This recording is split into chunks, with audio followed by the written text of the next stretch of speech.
A very warm welcome to you to this inaugural episode of the Curing the Curriculum podcast. And I'm beyond delighted to speak to Dan Shapiro in this episode. I briefly met Dan in 2024 after he gave a very inspiring lecture at the Learn Research Network at the University Medical Center Groningen in the Netherlands. His background is very, very diverse. He holds a PhD in psychology. He has been both a cancer patient and the spouse of a patient. He's written several books. He also went on to Harvard Medical School. He did very interesting projects with students we're going to talk about involving videos. And now he's working on Burnout. And I think his insights can help anyone in the healthcare sector or beyond look at themselves, but also look at their context and see what there is to optimize. So without further ado, let's jump right into it and hear from Dan all about it. I hope you enjoy.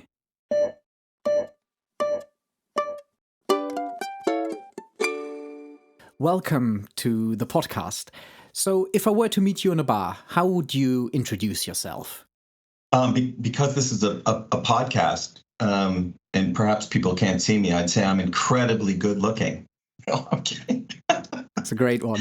I'm a clinical psychologist with a long-standing interest both in writing and in professional wellness, well-being.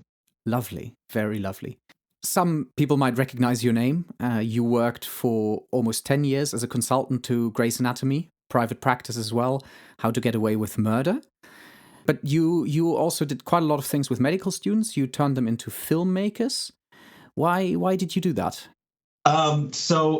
Interesting. Like I had this experience where I was editing a video of my children, and I ended up watching the same stretch of video again and again and again, and saw things in there I had not seen neither originally or in the first pass. And I realized what a great vehicle for learning. And then, having had a cancer experience myself in my 20s, during that experience, I really felt like a lot of the physicians I encountered had no idea what my day-to-day life was really like. And as a result, they couldn't help me. Where I knew that as a patient and being around lots of patients, we develop all sorts of adaptive innovations in response to being sick. And if a smart physician was harvesting those and passing them on to other patients, they would be enormously helpful. So I took medical students who were in their second year and assigned them a patient with a serious illness. And I told the patients, you're going to be a teacher. Your job is to teach the students what this experience is like for you. The requirements for the students were that they had to follow the patients for 8 months. They had to follow them to work if they went to work. They had to track how they adhere to the medical regimen. They had to talk about the financial impact, but otherwise they should just follow their curiosity. But their ultimate film could only be 10 minutes, which they hated because they tended to collect, 6 hours, 8 hours of video. And then I made them edit them down to be incredibly short, powerful films. That was sort of the goal. I went with the first students to meet the first patient, a woman who'd had a motor vehicle accident 25 years before. And they were filming her face. And then I noticed, and they noticed at the same time, how she moved around her apartment. She'd set it up so that she didn't need a walker. She could just put her hands out on different things to get all the way across the apartment and back, which was an adaptive innovation. And I watched the medical students go from filming her face to filming her hands to following her across the apartment so you could see how she'd set things up. And I realized they didn't need me at all. I was completely superfluous. I could leave. And I didn't follow any others. But the ultimate films were incredibly powerful. And we would show them back to back in what we call the video slam. So we'd serve pizza and bring the rest of the medical class together. And the ultimate films are intense. There's a lot in them that I think people don't typically see, and we don't train in medical school. Just about the triumph of the human spirit, incredible adaptations to illness, the intense, in the United States, the intense financial cost of being ill, how difficult it is to adhere to complex medical regimen.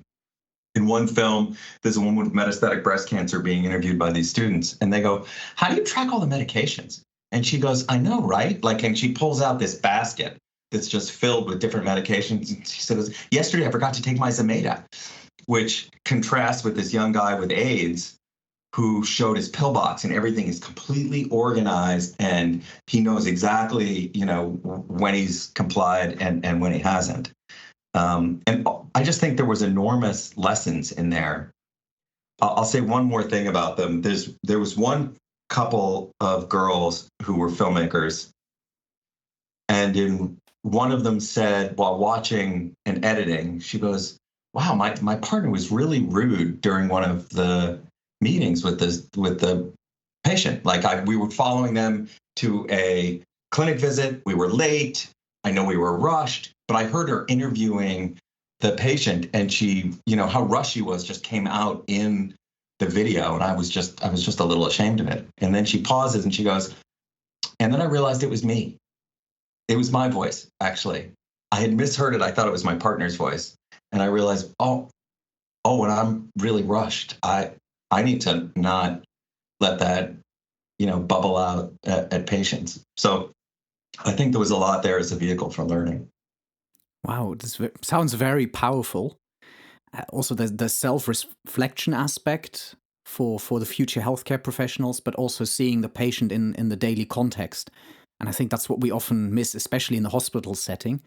And I think also in the Netherlands, the first line healthcare, as we call it, GPs and so on, Mm-hmm.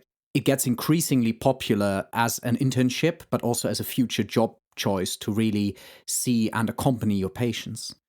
And I think doing it as a group also helps because you need to talk about, right, what ends up in the final video. And Yeah. I think killing your darlings is always tricky, right, when you have collected wonderful footage. So did students always then include the same sort of things? Were you surprised by certain content they included? I was surprised by virtually every film they made. There were things in them that, and have stayed with me for years. There was a couple of students who followed a young guy with schizophrenia and all the things he'd lost in his life. Um, a couple of sort of surfer kids, they seemed like to me when I first met them, sort of superficial California, floppy hair, who were paired with a young girl who was dying of cancer.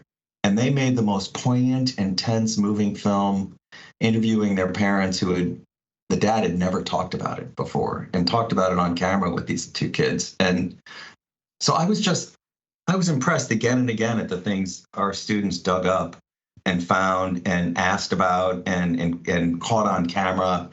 A lot of them were just deeply gifted, whether they'd spent time doing this or not, just following their curiosity and being honest about that. And then I think we owed a lot to these patients who were also willing to open up their lives in a really cool way. Yeah, that I think you are in a very vulnerable position. So Yeah, great. that's a big step. But I think that sort of learning is very transformative. So I'm already wondering if we could do something like this here. But I assume your students would also be quite enthusiastic to do this again in the future or to recommend it to fellow medical students. It obviously depends on what the other educational burden is, right? If they can steal away the time to get it done, because it is time consuming, watching the tape again and again and again. But it later became part of a required some sort of narrative about patients. It didn't have to be filmmaking. Some did photography projects or all sorts of other ways of exploring the patient experience, but that became required at our medical school.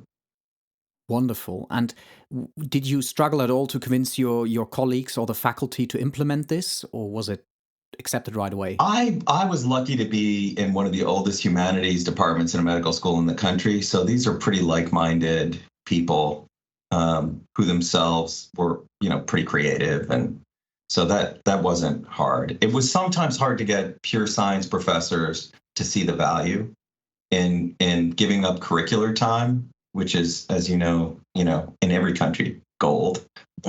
Everyone thinks their thing is the most important for the students to learn. No, curriculum time is the most valuable time Yeah. on this planet. It is a Yeah, right. currency like no other. Yes. And no, I think it sounds like a lovely, lovely project. And I think all of us love watching videos. We all watch Netflix, we stream medical shows. So creating your own sort of little medical Yeah. show is, yeah, probably transformative. So I'm very glad to hear you not only did it professionally, but also with your students. But you sort of pivoted away from that, right? So you moved more towards addressing burnout now in healthcare. Could you tell us a little bit about that? Sure. So I early in my career, as an assistant professor, I trained to psychologically treat medical patients. And so I had started doing that work when a physician referred me some patients who would refer me patients came to see me himself, and then he referred me colleagues.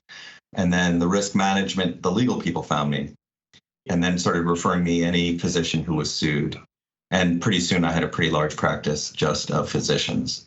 So that was pretty early in my career, and then sort of went away from that and did some administrative stuff. And so I've sort of returned to that work, but rather than working with physicians one-on-one, I've become interested in how we fix systems to the degree that they can be fixed to make them better places to work.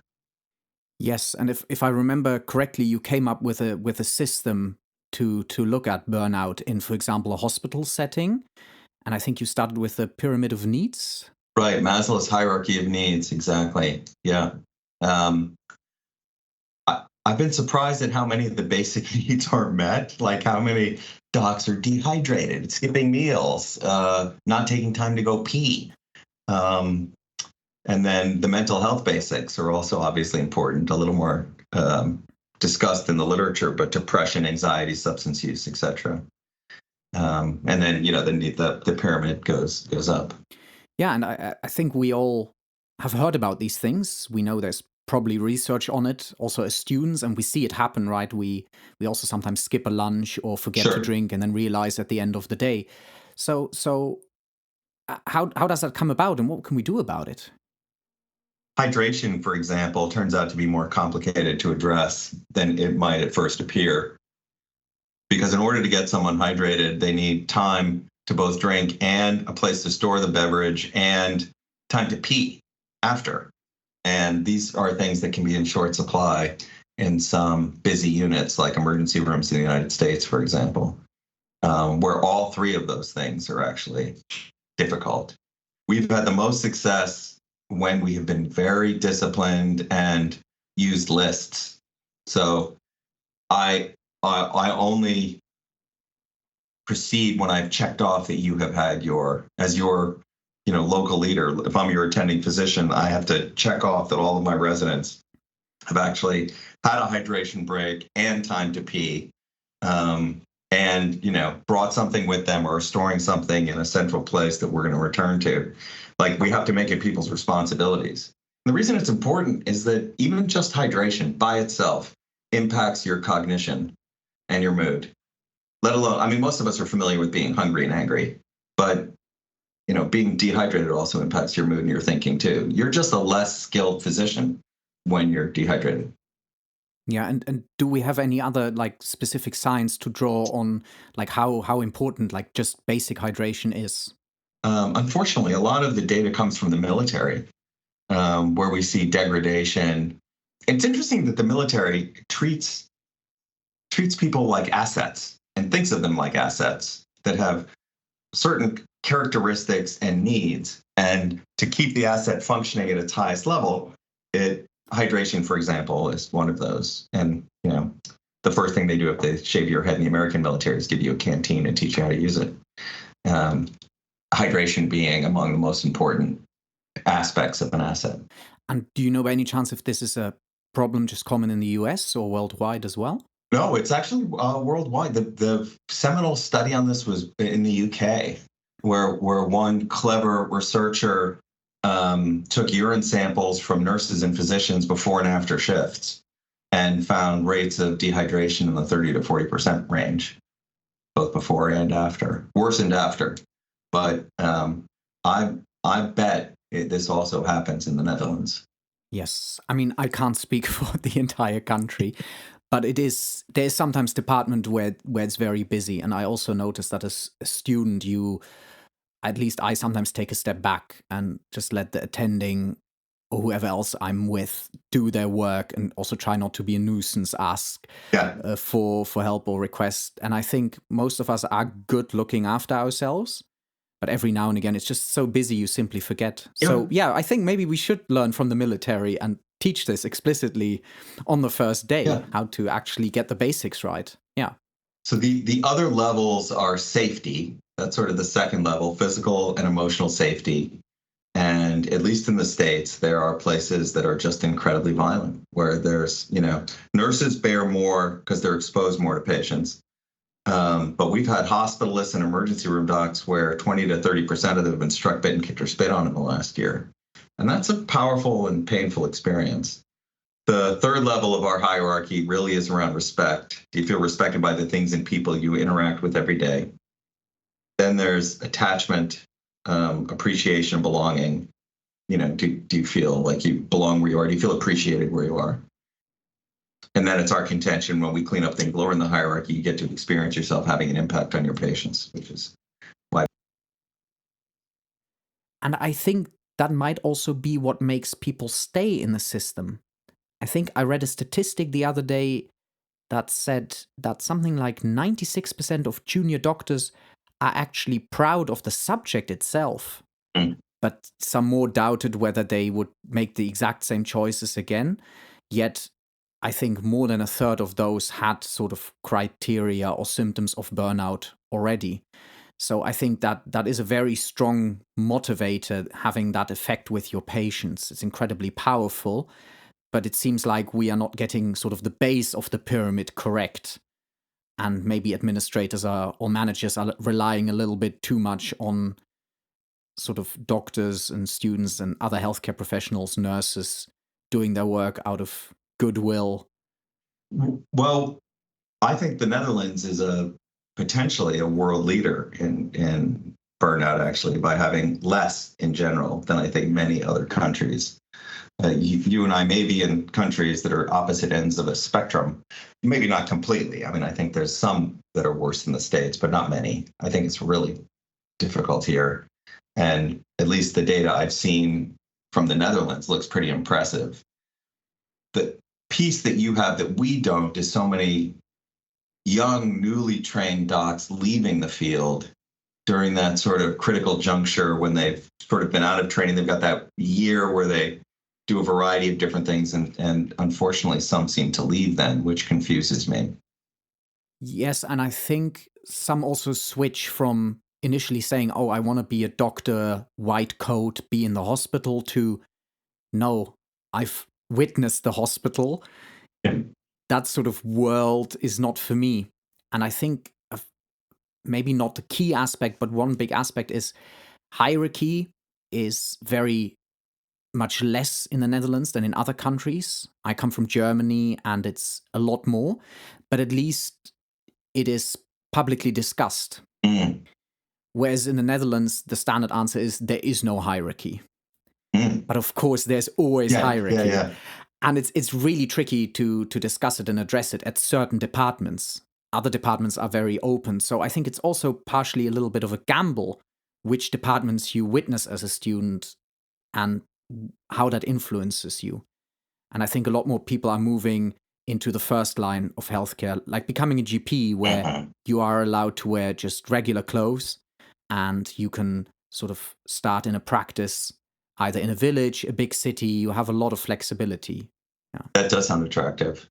Yes, and I think that is a great system. I was blown away coming from Germany, just moving across the border to the Netherlands, because the hospital where I started working, the ER was every day it was full. People were waiting for several hours to be seen. And then I walked through the ER or emergency room here in the Netherlands, and it was completely empty. There was maybe one or two people waiting there.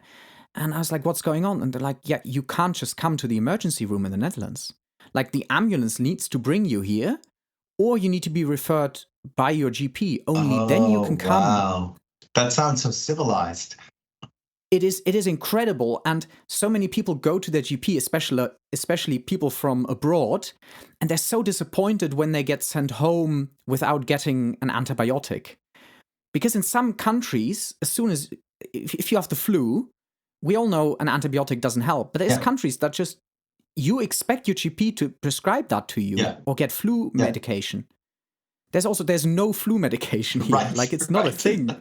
Like, people looked at me strangely when I was like, oh yeah, I take this or that flu medication at night when I feel a bit sick to sleep a bit Yeah. better. Yeah, it's and it does cause friction then, but I think it's wonderful to see these contrasts and the different ways you can tackle this. I'm so jealous of the GP system you have in the Netherlands. And I'll tell you one of the things we detected at working with a large, very successful academic health system here. There's got to be 15 or 16,000 employees working here. And we just did the physicians. That's 1,400 physicians.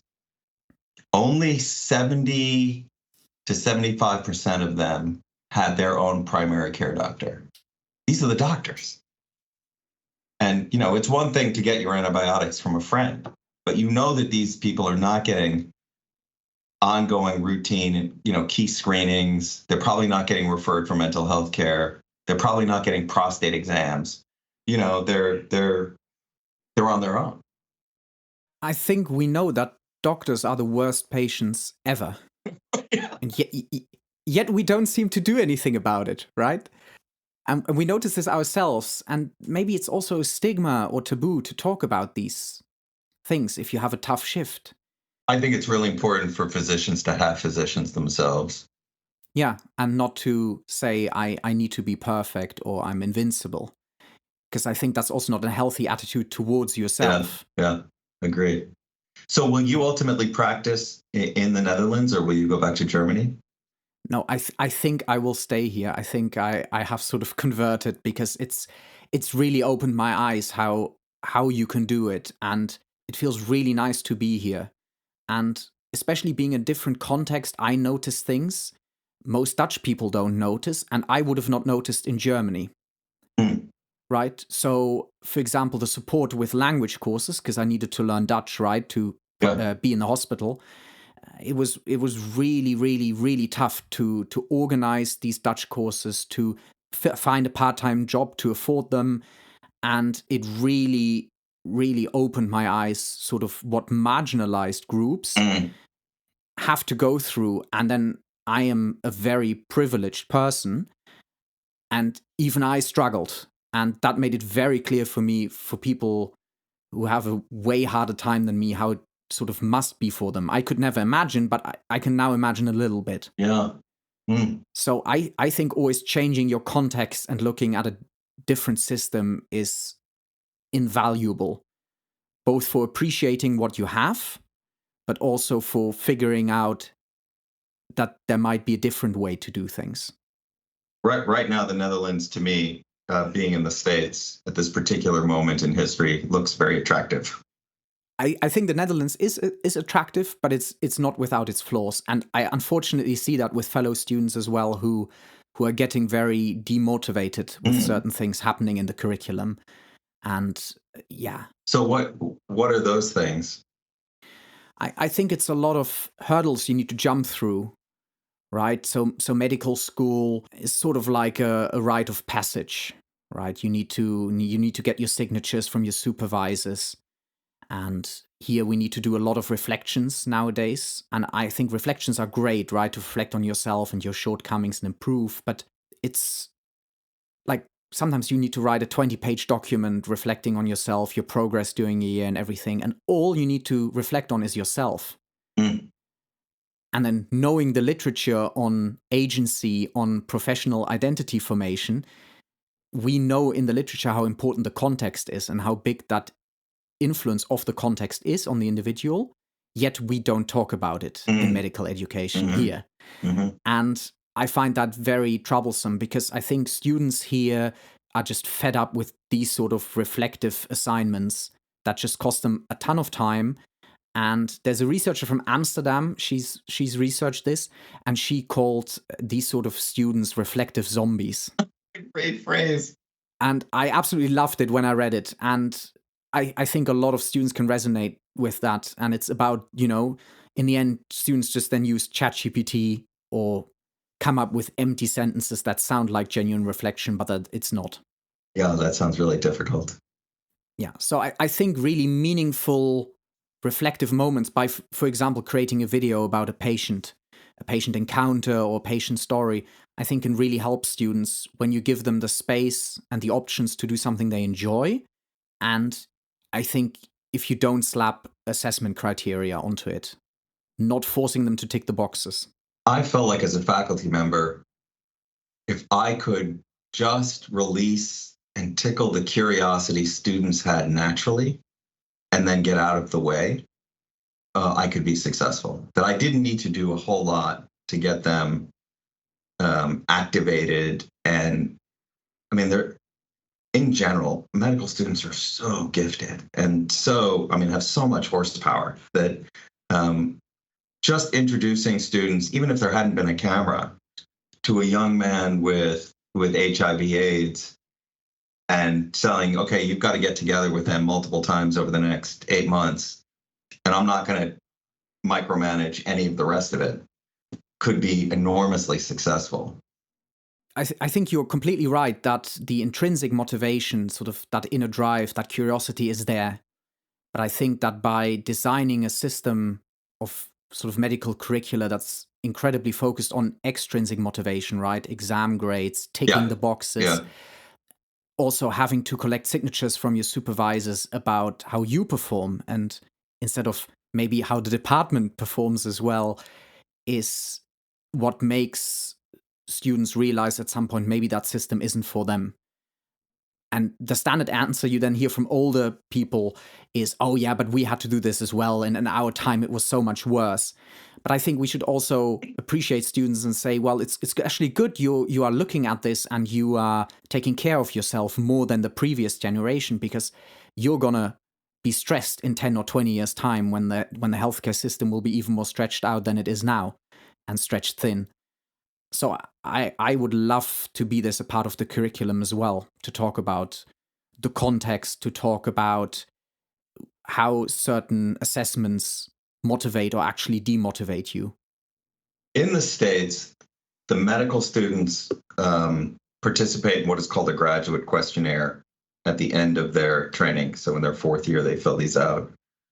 And those are studied very carefully by what we have here is called an LCME, which is the accrediting body for medical schools, essentially.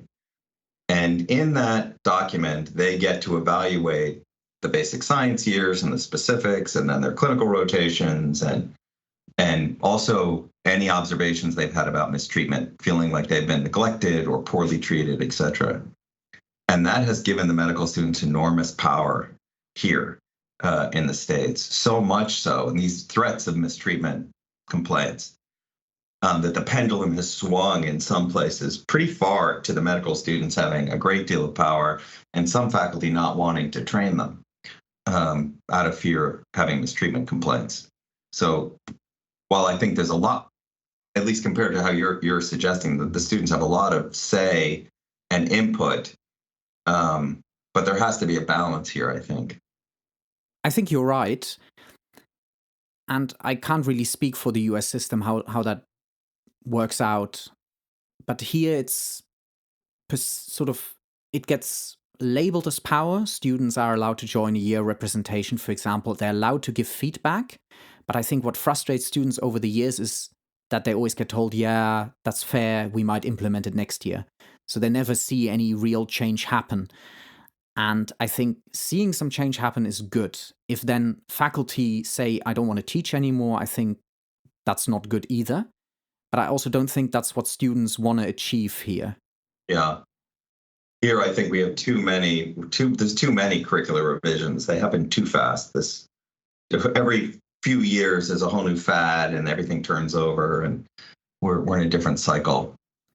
But I think students want to engage in a conversation and talk about it. And I'm not suggesting we need to radically change medical education. Like, right, there's a TikTok generation, you do everything in 10-second video clips. Like, that's not what I'm saying. But that we at least, move forwards instead of sort of, it feels like we are stuck in a Yeah, I hear system what you're saying. that needs renewal.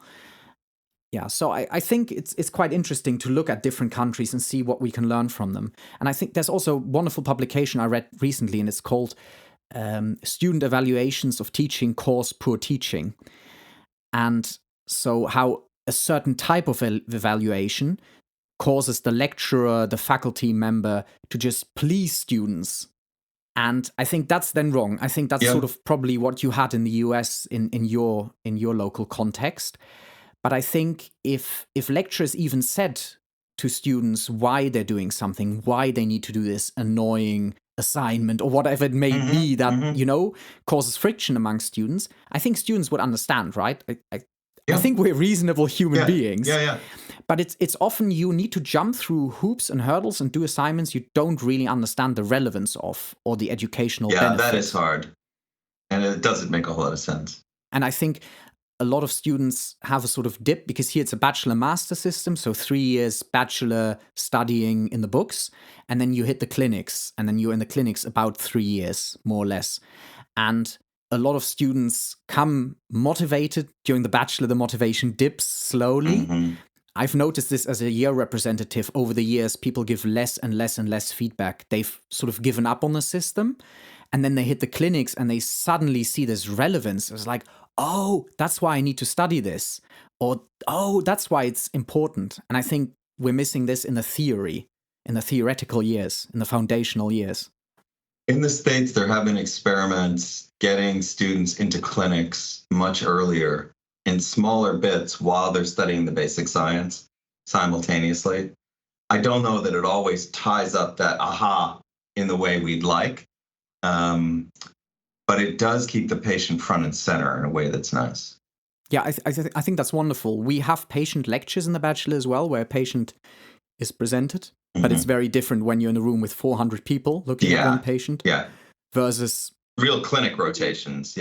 Yeah, and struggling doing an anamnesis and absolutely failing and then learning from that in a good and safe way. Yeah. It makes a lot of sense. And I think also feedback needs to be safe. I don't know how that is in the US. Maybe it's very different because you can just maybe even get a lawyer as a student. I don't know if that gets done, but here you are completely exposed to the feedback of the person you walk with and the person who examines you. There aren't lawyers generally, but the evaluation does feel high stakes to the students here too. Yeah, no, and I've had this as well. I've had comments instead of the content of the assignment about my background, where I'm from. Oh. And there's nothing you can do as a student here. So you can report it and people will tell you, yeah, this shouldn't have happened. But the people who tell you that, like study advisors, they don't actually have power within the hierarchical system. The non-hierarchical system. Exactly, yes. So that makes it, I think, very tough for some students. And I think that also demotivates them, that there's not even a conversation possible with the managers about these sort of things and how it impacts you. But I think this is also something healthcare professionals later on have, right? They're working hard. And then that way they talk about the management of a hospital, right? They're like, yeah, they're not really there. They never come visit us. I don't know what the people share with you when you evaluate certain hospitals or departments. Yeah, we leadership obviously accounts for a lot of the variance in people's experience. So we have to very carefully evaluate the local leader, who might be a division chief or a clinic leader, and then the chair of a department versus the chief medical officer and the hospital president or the dean, who tend to be, much farther away. And there are strong feelings at different levels. I mean, right now, things in this country are changing so fast with daily changes in how things are funded, threats to the safety net, that a lot of our healthcare leaders are bewildered. They're confused. They're getting new information every single day. There's no stability and, frankly, a lot of fear in the system. It's a very hard time to be in the American medical system. Sounds very tough, and especially if you then want to be a good department head and sort of absorb that blow you get every day and then be a good leader and show some stability to your staff members? Yeah, that's very insightful. Are you available to take on a job? Yeah, I wouldn't. Not here. no, I'm not qualified. I'm not qualified enough, but But that's exactly right. It is a very hard time when you want to be a service-oriented leader.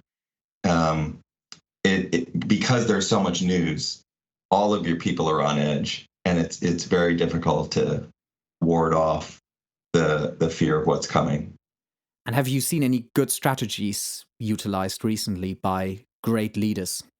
I think great leaders are expressing their commitment to their people and making it really clear how much they care about their people and will do everything they can to protect them and the missions. The research mission here is also under pretty grave threat. Changes in how national or federally funded grants are structured and how much overhead will pay is going to create enormous gaps. And so a lot of people are afraid of losing their jobs. So I think the strongest leaders are just continuing to express their commitment to their people and waiting and seeing. Yes, and do they also share their concerns with the people, like their daily business, or do they try to keep that hidden? I think being transparent about what they know and don't know is what's helpful really routinely. This is what we've heard. This is what has been stopped by a judge. This is still vague and we don't know what's going to happen with it. Just trying to keep people updated. Yeah, sounds like management of expectations in a realistic way. Yeah, just transparency. I think that builds trust. I agree. And I think this is what frustrates students, to come back to the student context, is that you give feedback, you try to improve education, right? You're motivated, you want to make it better for the future generation, but you never hear back what has happened with it. And it could be that faculty is doing wonderful things down the line, but you never notice it. So I think also that aspect of leadership, feeding it back, saying, well, we can't manage right now, but we will do something with it. It's critically important. And whenever we do a burnout evaluation, one of the first things we typically hear is, we've been telling you what's wrong for years and you've never done anything about it. Yeah.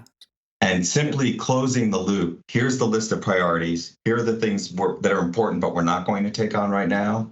Here are the few that we are going to take on and you're going to see progress on. And then getting routine progress updates as they go along. That in and of itself dramatically changes the culture in some of our institutions we've worked with. So I think you're right on. I think education leaders should be taking very seriously the student feedback and being clear about which parts they can do something about, which parts they can't, and which parts they will and which parts they're not going to. That by itself generally reduces the friction. And I think it needs to be perceived connectedness. I don't think it needs to be that the faculty needs to be there every day or the hospital manager needs to be there every day. Yeah. But I think just a gesture of coming by the OR, coming by the ER, and maybe even a faculty dean meeting up with a student and joining them on a ward rotation and actually seeing what happens, I think that already is incredibly powerful. Makes a difference, yeah. I agree. We've just set up breakfast with the dean. Things like that where the students can come. You get some sugary pastries and coffee, at least in my culture. Coffee is essential. And then Yes. And there's conversation and access to a leader, and they can ask what's going well and what isn't. I think coffee is essential. Also, I think the healthcare system would collapse without coffee. So we still have that for us, going for us. But it's interesting. So I mean, students love free food. So free breakfast with the dean, that's free food and good feedback. That sounds incredible. I think for my student ears, it sounds like the absolute dream. I would love to have that. So is that then also the reason that when a hospital, for example, or any big institution, just does a movie night and it buys a big stack of pizzas for all the staff, and they do this sort of approach to tackling burnout or unhappiness of staff members, is that why it doesn't really work? Because people see through it? It's a terrible way it's pleasant and it can build community. But if you really want to address burnout and how appreciated people feel, you need to listen to the things that matter to them and address those. and not just, and in the English language, listen can mean both the auditory act of hearing, or it can mean making a change based on what someone says. I'm talking much more about making a change based on what someone says, or responding that you can't make a change for a reason. So it's not just, hearing that someone said something, it's actually acting on it. That's what moves the needle. Pizza parties by themselves do very little. When we come back to the evaluations, I think in the Netherlands, they listen, they evaluate everything in the sense of, I think they've heard all the things that are problematic, but I think students and junior doctors, they don't really see the changes that might be going on behind the curtains. It's interesting that you say that part. One of the things I've noticed that seems universal is leaders sometimes don't want to talk about changes that are half done. I didn't. When I was a chair and a vice dean, I didn't want to talk about things that were in progress but might not happen the way I wanted them to. But I've learned paradoxically in this job that when leaders are transparent about things that are half done, I'll give you an example, like the water. Hey, we learned we need to put a water station in to help with hydration, that people just need one on the unit, a place they can go fill water bottles. Turns out the plumbing is old. We've got to get engineers and painters in. It's going to be much more expensive than we thought it was. We've got to go through the budget process. Some leaders in that situation will not talk about it because they don't want to disappoint everybody. And it hasn't finished. It hasn't been through the process. It's not approved yet.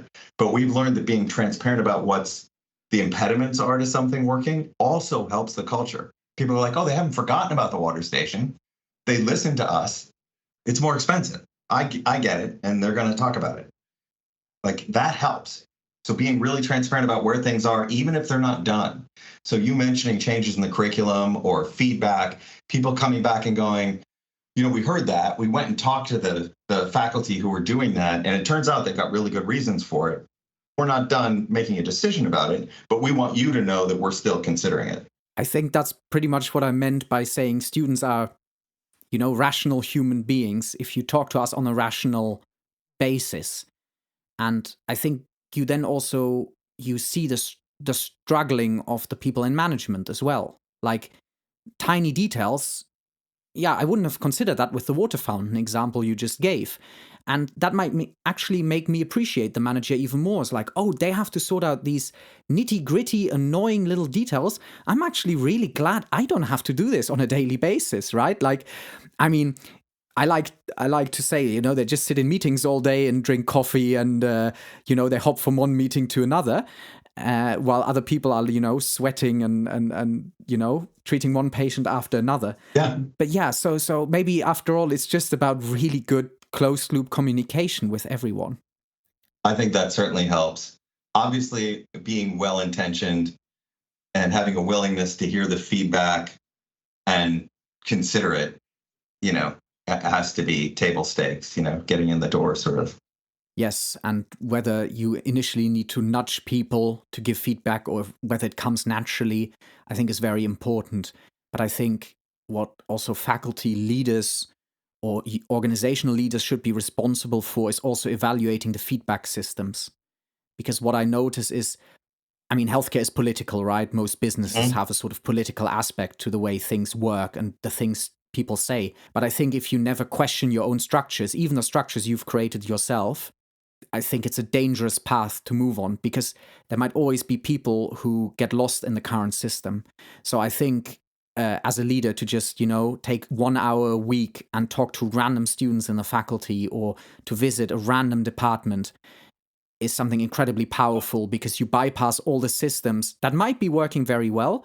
But if they aren't, that also allows you to figure out how to tweak the systems, how to make them more efficient in the future.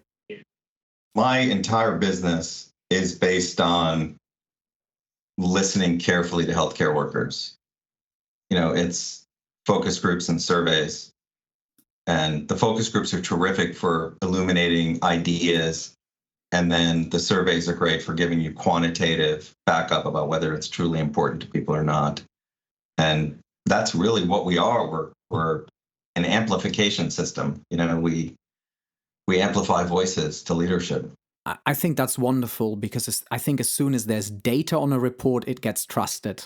one or two Right. individual accounts, Yeah. right? No matter how nice your storytelling is, that's just one individual. But if you have it black and white in numbers, unfortunately, that seems Yeah. to be the only thing that really counts.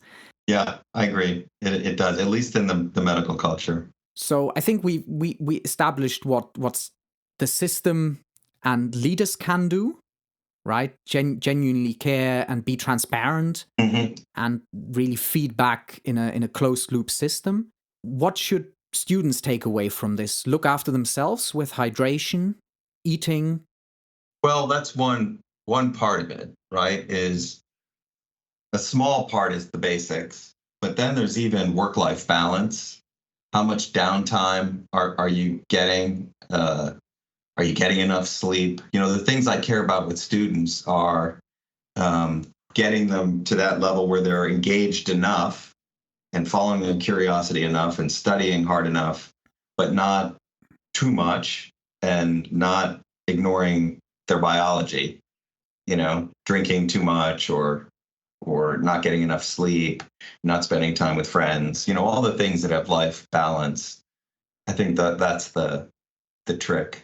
And I think we can still improve a lot with that. So my first research was about the chronotype, so the natural sleep-wake rhythm of medical students. And I did a big analysis of all the e-learning data we have. And we could just show a 2-hour shift forward during the week with the lecture timing and completely different studying rhythms than in the weekend. Huh. And I mean, the fact that, for example, students here study more on a Sunday than on a Friday. I mean, that might be a bit of procrastination, but there is no weekend for students, like in a classical sense. Yeah. And they study so much more naturally and different during a weekend or during holidays than during the academic sort of timetable hours. Interesting. So what did you discover about sleep? Yeah, so their chronotype. So their chronotype, we thought there's early birds, night owls, intermediates, right? What you always get told, you're a morning person, you're an evening person. But we figured out that it shifts backwards 2 hours every weekend, and that even people we called early birds in the data set shifted backwards 2 hours in the weekend. And then we're like, no, but a chronotype, that's your biological rhythm, that shouldn't shift. And we could really show that they're actually not early birds. The sort of lecture schedule makes them to wake up earlier, and then also makes their study patterns different than when you just let them be in the weekend and they study at a way more natural rhythm and way more smoothly. So when do most medical students start studying on the weekend? After 11 a.m. So do you think they're catching up on sleep? Yes, I think so, because if you look at the epidemiology of the sort of human circadian clock, it's been measured, and it starts quite early in childhood, and then it peaks around 20 years of age. So the mid time in the night of a 20-year-old is about 5 a.m. Oh, wow. Yeah, let's say you sleep 8 hours. So stay up till 1, sleep until 9. Exactly. Then get going. Interesting. And this was a big study done, I think a questionnaire study in Germany for people of all ages, of all genders, on free days and during holidays. So not during work hours. And in the literature, this sort of shift that your work causes or school causes is called a social jet lag. Oh, wow. Right? We create a jet lag with our alarm clocks in the morning. And it's not always realistic in healthcare, but if we can show that studying happens so much more naturally, we should also employ it.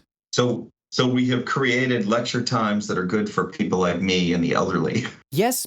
And not good for all the students. Because so your chronotype over your lifetime gets earlier, and earlier. Yeah. So I think most people recognize this, that their parents go to bed earlier and wake up earlier than them, and their grandparents crazy early, like they wake up at 5 a.m. by themselves. Yeah. So over your lifetime, you will become earlier and earlier and earlier. Most people, there's always exceptions with a flip type, but sure. And it's incredibly powerful to know, but this is also not something we really utilize or speak about to optimize learning.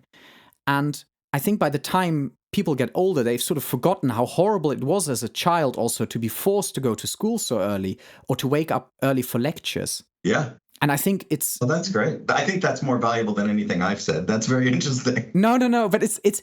And there's a great book, Why We Sleep, Andrew Walker, and it's about these sort of things. And he shares some wonderful insights. So, for example, there's a big study worldwide every year about the effect of this social jet lag. About 1 billion people take part. It's called daylight savings time. And you just look at the rate of heart attacks throughout the year. It's very stable, except on 2 days of the year. There's 1 day where the rate of heart attack increases and 1 day a year where it decreases. I'll let you guess which one is which. I'm going to guess the daylight savings one end and the daylight savings the other. Exactly. So 1 extra hour of sleep just caused less sort of heart attacks being triggered that day. Not overall, but sort of as an sort of trigger in people who are predisposed. And we do this daily with students for 2 hours.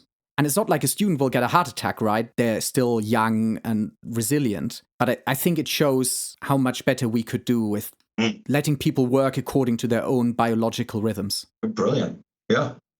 Just having these later, that'd be amazing. Just letting folks start studying later in the day. Lecture theaters getting emptier and emptier. I don't know if this is a problem in the US, but here people complain. No one shows up anymore. They can watch them on two times the speed after. Exactly. So that's both a slow lecturer who doesn't talk fast enough. Or actually it's too much content we put in the curriculum, right? Yeah. Needing to be efficiency driven as a medical student. Yep. Also watching it at a time that suits you, where you actually have the concentration to do it. So I don't think we should say students are lazy and not coming to lectures. Maybe we should just say students have figured out a better way. Yeah, an adaptation, just like the patients. Yeah, so there's always two sides to the story, but I also understand it can be frustrating for some lecturers when they don't show up. And I think with clinical rotations, it's more tricky to organize flexible hours. But there was also some studies in Germany who did it with elementary schools, offering 2 starting moments in the day for school children to be dropped off. But I think that's in 20 years or 30 years, we're probably going to talk about these sort of things like back in the day we talked about smoking. I hope you're right. It was lovely to talk to you a little bit about burnout, and I hope that most people listening were able to take something away about burnout, that we allow them to sort of continue investing their passion into medicine and medical education. And I think that healthcare leaders and students later on, when they climb the ladder of healthcare, should really safeguard that passion of the people in the system. Yeah, I couldn't agree more. What a pleasure to speak with you, and hope we cross paths again. Yeah, I hope maybe we can follow up at some point more with more specific insights about burnout, because I'm very quite curious about all the different levels you described. But I think for now it's also quite a lot of information to absorb. Especially if you're listening at twice the speed. Exactly. I think we spoke fast enough that I hope most students did not speed us up too much, but maybe they can let us know in the comments. That's great. And I wanted to end on a quote I heard the other day from Simon Sinek. He said, working hard for something we don't care about is called stress, and working hard for something we love is called passion. Brilliant. Anyway, thank you very much for your time. Thank you. All right, take care.